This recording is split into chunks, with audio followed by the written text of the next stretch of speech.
Assalamualaikum warahmatullahi wabarakatuh.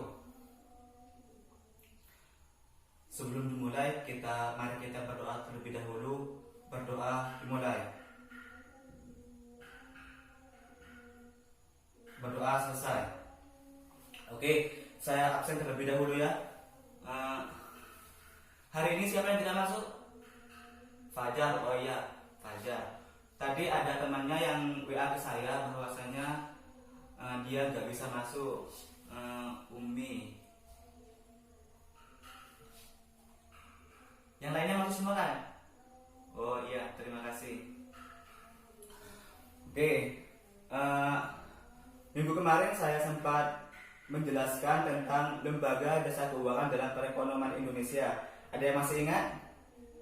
Oke, coba jelaskan. Oke, terima kasih.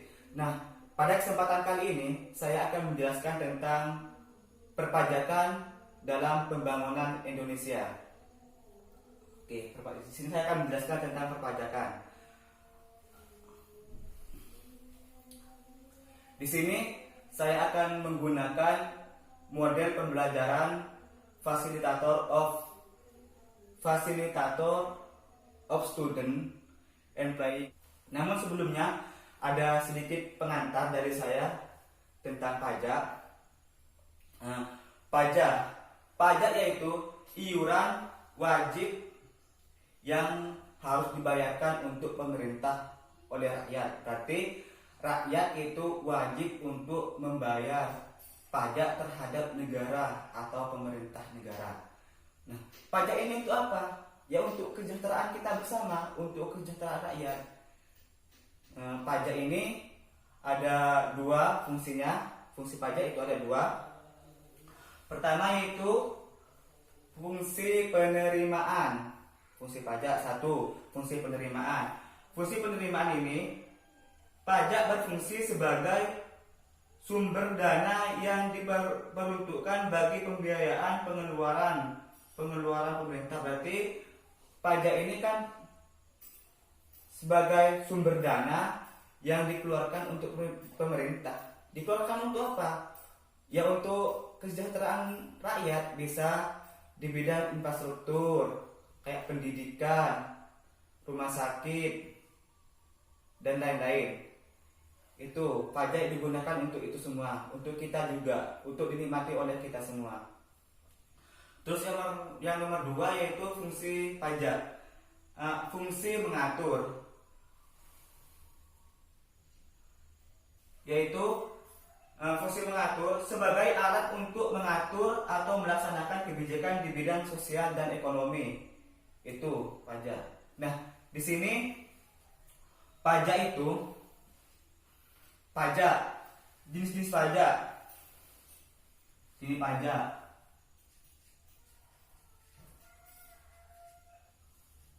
Fungsi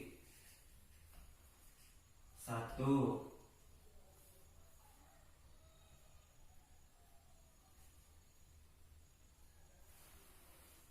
fungsi penerimaan.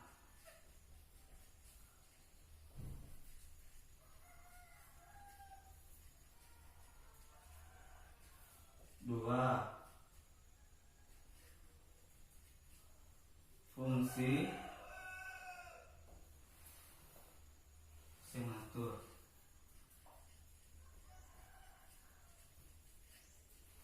Nah, selanjutnya kan jenis-jenis pajak. Jenis-jenis pajak di sini ada tiga.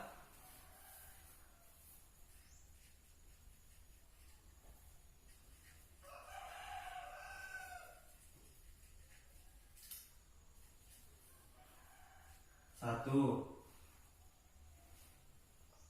pajak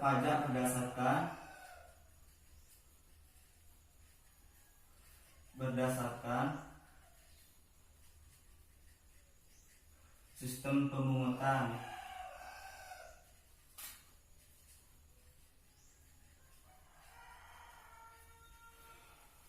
Jenis-jenis pajak.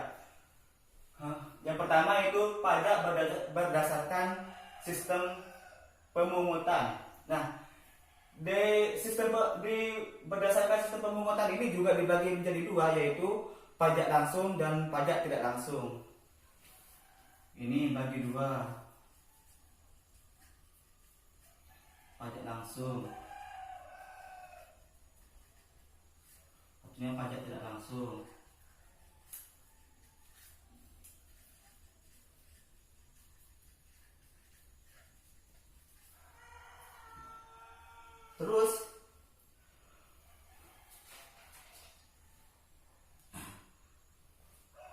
Terus yang dimaksud pajak langsung di sini, pajak yang harus ditanggung sendiri oleh wajib pajak dan tidak dapat dialihkan ke pihak lain. Berarti di sini pajak langsung ini harus ditanggung oleh sendiri, tidak boleh dialihkan kepada orang lain. Itu wajib di sini. Contohnya yaitu pajak PPh ya, atau pajak penghasilan. Itu wajib ditanggung oleh diri kita sendiri. Itu pajak penghasilan atau pajak bumi dan pembangunan, itu namanya pajak langsung. Terus yang pajak tidak langsung, pajak tidak langsung ini pajak yang pembayarannya dapat dialihkan kepada pihak lain. Itu pajak tidak langsung ini bisa dialihkan kepada pihak lain. Itu pajak tidak langsung. Kayak apa ya? Kayak jual barang mewah.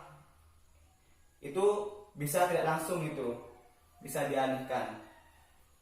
Kayak biaya materai, itu juga termasuk dari pajak tidak langsung dan lain-lain. Terus yang nomor 2, pajak berdasarkan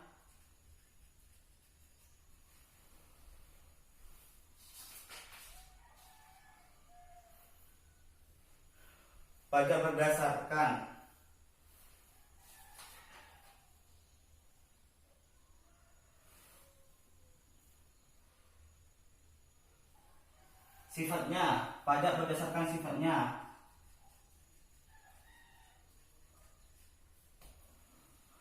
Pajak berdasarkan sifatnya ini juga dibagi menjadi 2. Pertama, ini 2 ya.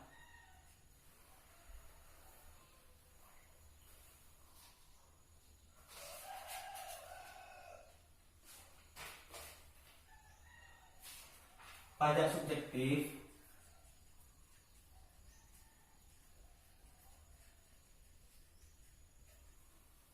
terus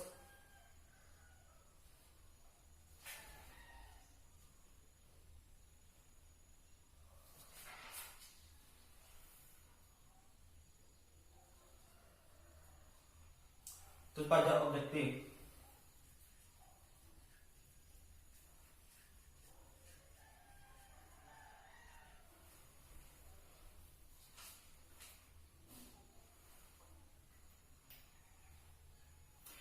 Terus di sini kan pajak berdasarkan sifatnya. Pajak berdasarkan sifatnya ini dibagi menjadi 2 lagi, yaitu pertama itu pajak subjektif dan pajak objektif. Pajak subjektif di sini pajak yang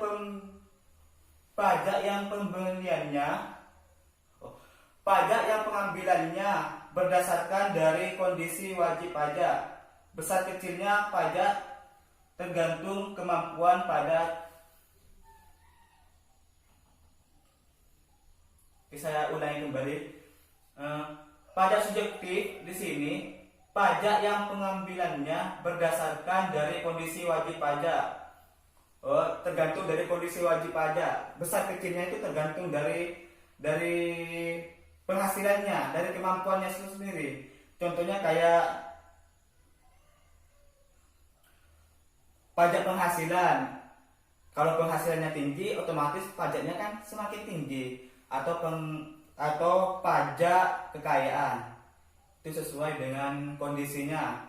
Itu yang dimaksud pajak subjektif. Besar kecilnya pajaknya itu tergantung dari kondisinya, kondisi orang yang harus bayar pajak. Yang kedua yaitu pajak objektif. Pajak objektif di sini pajak yang pengambilannya berdasarkan dari kondisi objek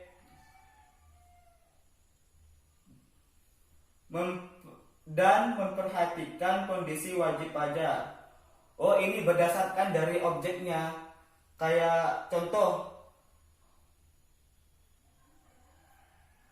kayak pajak impor, pajak kendaraan itu harus sesuai. Berarti ya kalau misalkan pajaknya segitu, ya tak bayar segitu, meskipun penghasilannya itu tinggi. Itu sesuai dengan objeknya, sesuai dengan barangnya. Oke, cuma segitu pengantar dari saya tentang pajak. Karena kan kemarin saya sudah sempat bilang kepada adik-adik untuk membawa HP. Kenapa saya perintahkan adik-adik membawa HP? Karena di sini saya menggunakan media pembelajaran artikel, yaitu adik-adik di sini terlebih dahulu berbuat kelompok. Di sini ada 4 kelompok yang terdiri dari ada 7, 5, 4. Oh enggak. Oh 7. Oh 7. 4 kelompok. Ya. Oh iya, langsung 4 kelompok ya, terdiri dari 7 orang ya. Oh 1, 6. Oh iya, nggak apa-apa. Nah, di sini ada sebuah artikel. Artikel yang pertama ini untuk kelompok pertama. Ini praktis penghindaran pajak di Indonesia. Itu untuk kelompok pertama. Buka ya di Google ya, langsung cari linknya, nanti saya kasih tahu. Terus titik kritis kepatuhan pajak bendaharawan pemerintah, itu untuk kelompok 2. Dan untuk kelompok 3, toko retail online wajibkah membuat faktur pajak, itu untuk kelompok 3. Dan untuk kelompok 4, ini tanggap bencana butuh uang pajak. Oke. Sudah bawa HP semua kan? Iya, karena minggu kemarin kan saya sudah menyempatkan kalian untuk suruh bawa HP untuk belajar artikel tersebut. Nah, setelah itu kalian pahami tentang artikel tadi ya. Kemudian kalian cari pokok permasalahan dari masing-masing kelompok dan kalian harus mempresentasikan. Nah, di sini saya hanya sebagai fasilitator atau mendiskusikan per kelompok. Ya, terima kasih. Oke, terima kasih atas presentasi kalian. Kalian sangat luar biasa. Dan presentasi kalian sangat bagus. Oke, terima kasih.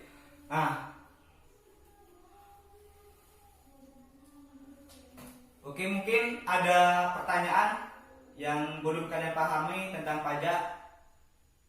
Oh iya, Budi, silakan.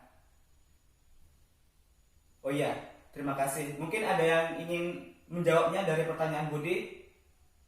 Oh iya, Siti, langsung dijawab pertanyaan dari Budi. Oke, terima kasih. Mungkin ada lagi yang ingin bertanya? Oh, Rian, silakan. Iya. Ada yang ingin menjawabnya? Oh, Rohma. Langsung dijawab Rohma. Oh iya, terima kasih.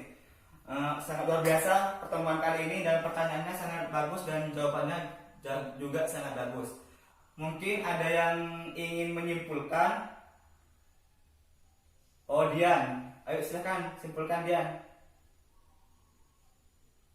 Oh iya, baik, terima kasih. Luar biasa. Sangat luar biasa hari ini ya, pertemuan kali ini sangat luar biasa. Oke. Saya akhiri pertemuan kali ini. Oh ya, sebelumnya ada tugas terlebih dahulu. Ini kalian di halaman 74 itu ada sedikit uraian. Itu silahkan kalian kerjakan masing-masing. Dan minggu depan dikumpulkan. Oke, terima kasih. Nanti, ya, terima kasih. Oke, saya akhiri pertemuan kali ini. Kurang lebihnya saya mohon maaf. Wallahul muwaffiq ila aqwamit thoriq. Assalamualaikum warahmatullahi wabarakatuh.